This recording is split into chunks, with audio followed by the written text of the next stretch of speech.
G'day fellas, how you going? We're going to do something a little bit different. I'm going to walk you through a full costume breakdown of my most recently completed Atem from Yu-Gi-Oh! Cosplay and explain some of the thoughts that went into creating the costume and some of the techniques that were used. Maybe it might help you with your own costumes itself. So most of the costume I referenced off the figure from Kotobukiya. Any of the other smaller details that I couldn't find I actually got from the art book itself, the dual art book that Kazuki Takahashi released himself. If you're a big Yu-Gi-Oh! Fan, please look at this art book or pick it up yourself, it is wonderful. So without further ado, let's get straight into the costume. The first thing we'll look at is my potato sack dress. It was quite literally just a bit of material that I had in my leftovers pile. I didn't want to go for the pure white kind of colour, but more like slightly cream off-white kind of colour, because that's what's reflected in the figure itself. It's not a difficult thing to sew for anybody curious on how to sew a potato sack. You sew a couple of lines down the side, a couple of lines on top, and cut a hole for the head and the arm sleeves, and you got yourself a potato sack. It would resemble a little bit of a dress, but a dress, it is nicely fitted on you and requires a zipper at the top, but because this is going to be cinched around the waist here by the belt, it didn't actually require one, which is quite handy. Next we move on to our wonderful cape. Sorry guys, I don't actually have a mannequin, and I usually just use the back of a chair to sew most of my stuff. So until I do manage to pick one up, we'll just have to pick it up by hand and go from there. I actually just used, what was it? I think it was party satin or just whatever cheap satin I could find lying around. Here's kind of a royal figure, so I did want it to have a little bit of a shine in it. The only sewing technique here I did use, which might be familiar, is just gathering the ruffles at the top for the back of the cape. The rest of it is just free cut, so hopefully you don't see too many fraying strands there. And the front of it was just a bit of the material itself, which I looped around my neck and sewed it into the back of the cape itself. By no means do I suggest anybody follow the way I do sewing, because it is not what you would call standard, but it does work and it does, do its job. But anyone looking to sew their own cape, please don't use me as inspiration. Next, shoes. Now, if you look in the figure itself, or just any artworks of Atem, he's actually just got white flat shoes that you would find in Kmart or JJ's or wherever else you'd find shoes. I thought for an Egyptian themed character you'd have something like sandals or thongs or flip-flops, as you'd call them, but I guess they just wanted to put some gold ankle bracelets, which I'll move on to next, around his legs, and put just something plain on the bottom, but not sure why they chose white, but white it was, and surprisingly I couldn't actually find white shoes the day before. Had to head down the coast, so I had to pick up a bunch of grey ones and paint these. And a little bit of wear and tear there, and the paint itself is folding, but you probably can't even tell that these were grey once upon a time. So again, just use whatever you've got at your disposal and roll with it, because you can just make it work the way you do. We've got the belt itself. Now, the belt is what I mentioned before. It's cinched around the waist of the potato sack dress, and it held everything together quite nicely. So I was very pleased with how this part here turned out. It was all just all foam and just covered in material. So you probably see on the inside here very nicely.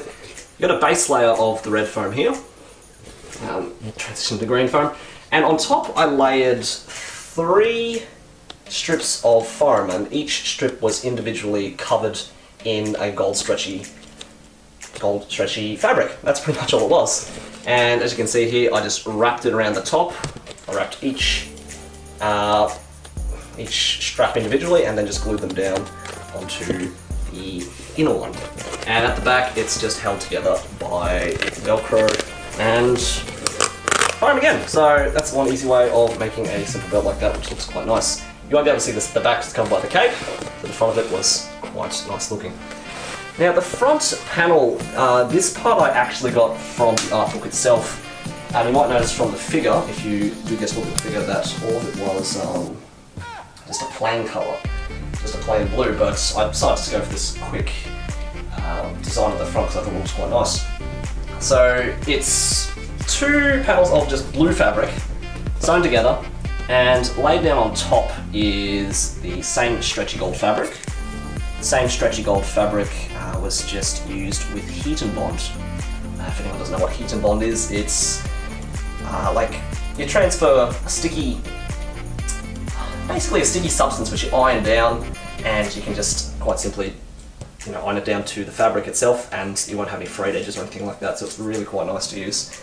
Do check out heat and bond, or ask someone at your local fabric store how to use it, because it's wonderful to use. Now the only problem with it is you do need to sew it down even once it has been ironed down. Like, it will stick, but as you can see here, it will kind of fold back after a while if you kind of just move around a little bit. So if you do want it to stick down properly, do sew it down.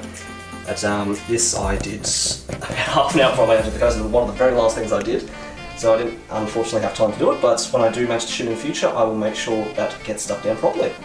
The collar was made in exactly the same way as the belt from before, just much smaller panels that I used here. So in the same way, it had a central strip of red that's on the inside here, and each panel was covered in gold fabric, wrapped around, and then just stuck down on the inside of the red. In the same way, held Velcro at the back here. Whoops, it's fallen off. So yeah, in the same way, you won't be able to see that at the back, it's covered, and at the front it looks quite nice, so that's what we really need to see there. I would have liked to use the same method for the legs, but you can tell that I did the leg parts first. What I did want to do was give the lines in the design more, let's make it show more, make it more definitive.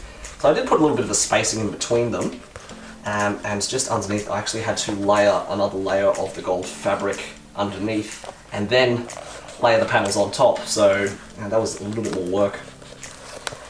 Unfortunately, I did make a lot of this within the last week. I only made one trip to Spotlight at the very start, so I forgot to get zippers. So anything that really hugs around the leg like this, I would suggest getting zippers, instead of Velcro to hold them down.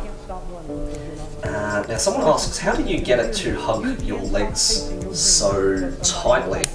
Now for something like this, what you do want to do is make a pattern. So you make the pattern simply by wrapping a bunch of Glad wrap around your leg. That's right, it's a Glad wrap. And then once you Glad wrap your leg, you wrap it in some tape, whether that be masking tape, whether that be duct tape, whatever you've got. And once you've wrapped your leg in the tape, you pretty much put a line down the back and you cut it. And right there you've got your pattern for the foam pieces. So this hugs my leg quite splendidly when I do put it on, so it's very well fitted, but next time I do have time to fix it up, I will use a zipper instead of this ugly Velcro at the back, because this is quite well seen by everybody, but that's an improvement I can make for next time. The jewellery in this isn't there. I really enjoy making this costume because there's so many accessories. Now these parts are the braces that go around his biceps. Again, it's just a piece of foam layered, it's laid twice, and then around it is just wrapped with the gold fabric again. Now, the problem that you would have with the bicep is because whenever you flex your arm, your muscles do contract and expand. So what I wanted to do there was make something which would kind of facilitate that. So what I did here was put a little bit of elastic on the inside, so it does stretch. Let's stretch.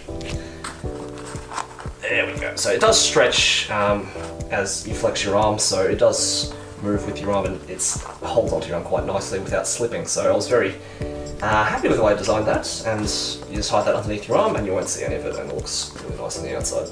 Now, moving on, we've got our wrist braces. Now, any gems or anything aren't included in the original design, but that's okay because it looks cool. Any costume you make, I personally just like to bling it up a little bit. Maybe add gems, add trim, add little brooches or whatever you want to put onto it. It really just adds a nice shine to it. It doesn't have to be 100% accurate, but if it makes it look good and you feel good about it, then go for it. Now, this design is based off the figure itself again. Alright, so what we have here, base layer of foam, you lay on your strips of details here, and you put some slices down the side, held in together with Velcro again. Now these ones, unfortunately, because I made these probably one of the very first things I made in the accessories, I didn't consider wrapping them in gold first, so I did actually have to just paint them in gold. It didn't look too bad next to something that was wrapped in gold. It's quite a similar colour, but it just doesn't have that same shine to it. I'd prefer, if it was all up to me, I'd wrap everything with the gold fabric because it just looks so nice. But if you can't, just make do with what you've got. The paint, unfortunately, has flamed a little bit, but it still looks quite nice either way, and I don't think anyone can really tell either way, so I was pretty happy with how those turned out as well. Moving on up, we've got my bib. Now, this was a pain in the absolute bumhole to make. It was, again, a big fluffy bit of foam like that. And laid on top, as you can see, are just strips and strips and strips and strips of craft foam. So this took a couple of hours of just cutting out strips, laying them down like that bit by bit. The tricky part here was actually just getting the spacing correct. I didn't measure any of them, but I did make a bit of a guesstimate in between each of the strips. So I had a strip down the middle, strip down the side, strip down the side, and then just chucked one straight in half every time until I kind of got the right spacing that I wanted. Again, it's just painted in golds. I did feel I wanted to put a bit more of the dirty black shading just to kind of show off the detail in it. It doesn't have the same luster and the same shine, but just because of that, I feel it does show off a bit more of the detail of the bib. Unfortunately, most of it is covered underneath the cape, so you'll never get to see all of it. And this is at the back, so no one's going to ever see that. So unfortunately, a lot of the hard work does go into Dane, but it's just I enjoyed making it. It was a bit quite calming. Just listen to a few soundtracks and put it on and go crazy while you listen to it. And on the side here, it is surprisingly just one. He only had one shoulder piece, which looked like a little wing. So it's a bit of foam, and just flip it over. I don't know if you can. Whoops. Don't know if you can see it, but just on the inside here, there is a little go. So there's a little piece of wire that I've kind of painted over here as well. So it's not going to fall down or collapse or go any which way. And if it does fall out of place, I can quite simply just bend it back into place. So that's the piece of wire to just hold something like that up so it doesn't fall down. And little bits of jewellery. So he wears these on his pinky finger and his ring finger. Again, I would have liked to go to a cheap jewellery store and pick up some cheap rings, but unfortunately Kmart doesn't sell anything like that. They sell lots of earrings and handbags and so on and so forth. So I couldn't find any rings, so I just had to make them again, make simple bands out of craft foam and paint them in gold. Chuck a few gems on top to make it match everything else as well. I thought the blue was a nice colour to match with everything. Fortunately, I had some leftover gems to tie everything in, so that was quite fortunate. Now, without the entire costume on, this looks actually quite ridiculous, but I just wanted to show off the earrings for this part. So as you can see, the top band here was quite simply, just a removable kind of ring that you can use.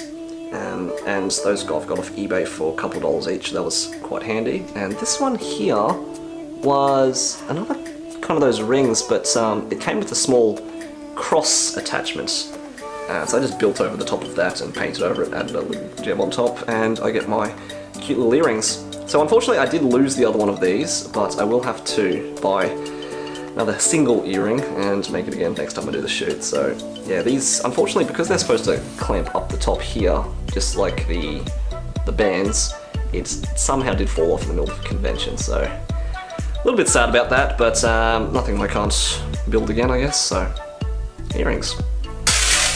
Oh, there's a lot in this, isn't there? Bloody hell. Didn't think it would take that long. Anyway, next is the Millennium Puzzle. Now this is something I made with my original Yu-Gi-Oh costume a few years ago. The paint, I feel, was quite very much the same as the other things I painted, but for mine itself it was quite literally, as you can expect, just made out of craft foam. So I made a small pyramid, just a bunch of triangles on each side, made sure they lined up, and a big square on top. You know, chuck your little strips of craft foam on top again, and you'll have your little eye design on top. And the same thing here. This top bit here is, I think, 2 layers or 3 layers of craft foam, which I kind of made into like a horseshoe. And just towards the end, I kind of just punctured the top here, punctured the top, and stuffed it with hot glue, and stuffed the horseshoe down the holes. And it seems to hold quite well, so that's pretty good. A little bit of trivia with this one.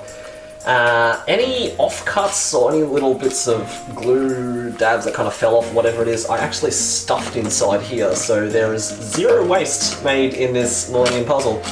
And yeah, hopefully all things I make can be as minimal.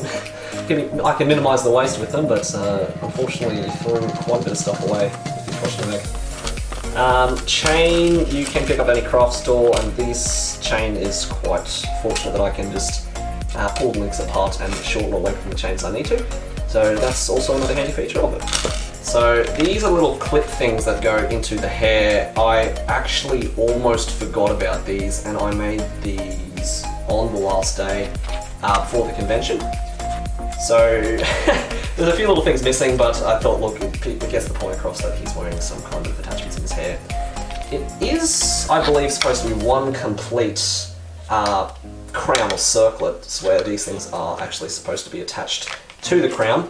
But with the way that the wig is made, unfortunately, I couldn't do that, so I had to attach them separately. So I got some little, what are these, alligator clips? Yeah, some alligator clips, and just glued them on the inside here so they can just constantly clip into the wig. Now, some people ask, how did I get the clips on? I made up this technique quite recently, and I'm very fortunate that it worked. As you know, hot glue will not stick to metal whatsoever. So it'll stick to the foam alright, but as soon as you try to attach the clip, it will fall off. So what I did was, on the other side of the clip, it's actually covered in masking tape. So I just taped it up with painter's tape on the other side, and the glue will stick to that fine. So I stick to that bit of the clip covered in painter's tape to the foam, and I've had no problem with it all weekend, and it will just stay on without any risk of falling off. So that's a nice little idea I came up with. Now the circlet itself, as you can see, it's bent a little bit funny because it did start to dig into my head a little bit over the weekend. I wish I could have snapped it off there and then, but unfortunately it's, fortunately I should say, it's quite a bit sturdier than I thought, so it's just bent funny, and I'll make the snap later. Again, it's just a headband which it kind of runs sideways. Again, I covered that in painter's tape or masking tape, so the foam would stick to it, and you just stick the foam on top.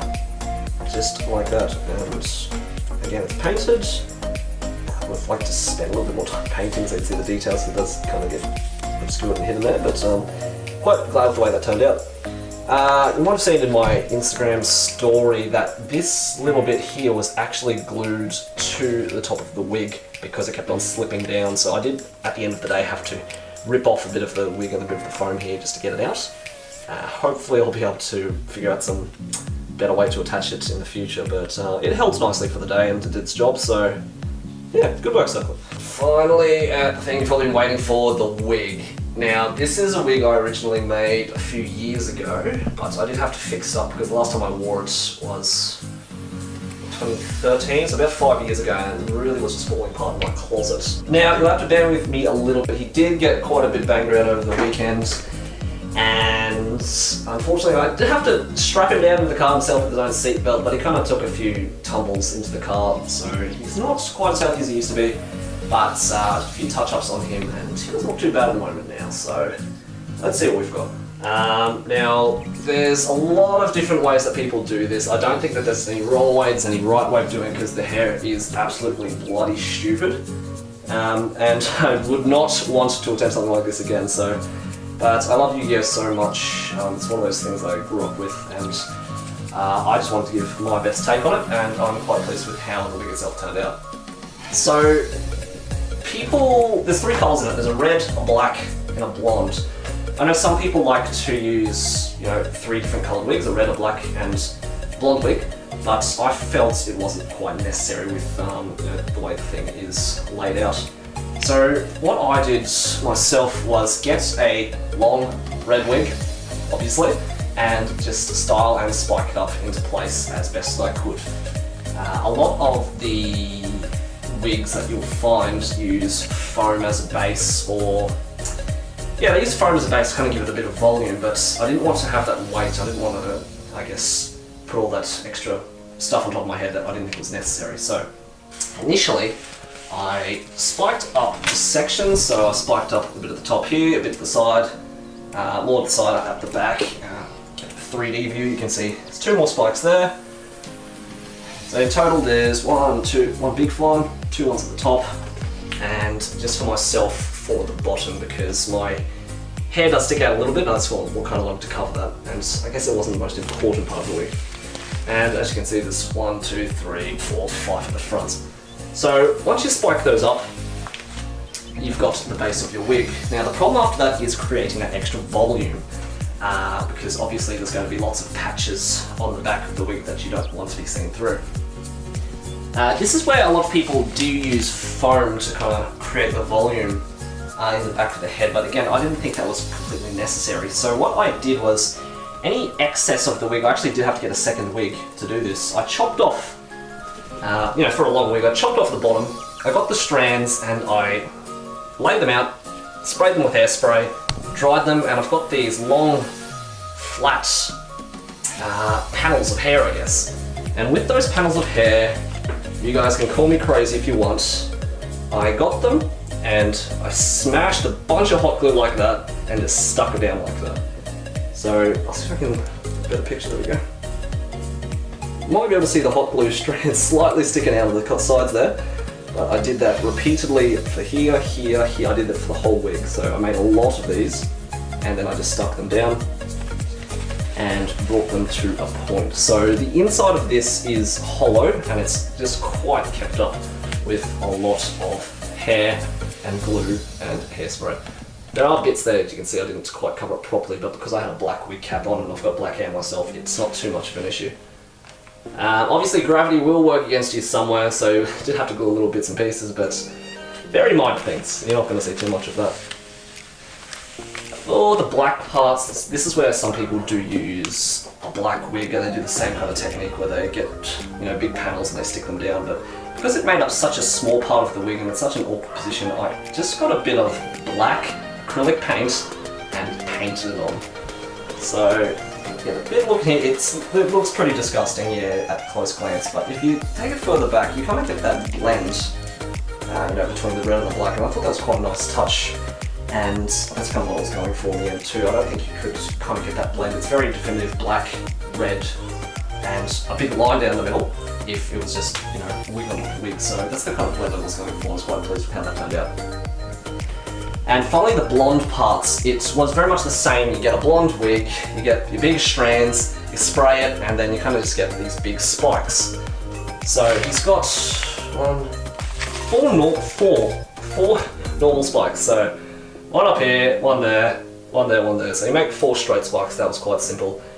You get your spikes, again you glue it down to the front there with hot glue. That's right, hot glue, and it'll just stay in place. And you can adjust as need be. You can put a little bit of glue here too if you want to just stick it down like that. These front bits were a little bit more troubling because, again, you had to get the long strips again. But using a hairdryer and, I guess just a ruler, I kind of just had to use a hairdryer to get those bends and keep them permanently like that. They used to be a lot more crisp a few years ago, but over time it's faded and I haven't been able to duplicate the effect. But it's held up quite nicely. So you can see some bits of hot glue there just to keep it like that. Unfortunately, the weight of this did drag down a bit, so I did have to put a bit of glue in. You can't really see it, thankfully. It's blends in quite nicely. And the glue, it's kind of, I guess, keeps it up if anything.